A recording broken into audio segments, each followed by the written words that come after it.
আমরা সবাই জানি টাকা জীবনের সবকিছু নয়।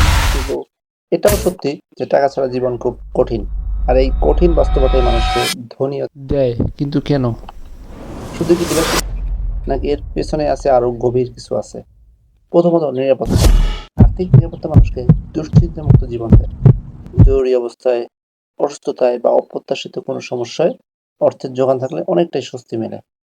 ভবিষ্যৎ নিয়ে চিন্তা কমে যায়, যা মানসিক শান্তির জন্য অত্যন্ত জরুরি। দ্বিতীয়ত, স্বাধীনতা। টাকা মানুষকে পছন্দ করার স্বাধীনতা দেয়।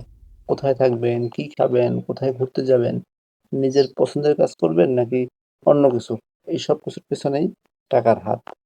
নিজের শর্তে বাঁচতে পারার এই ক্ষমতাই অনেককে ধনী হতে উৎসাহিত করে। তৃতীয়ত, সুযোগ।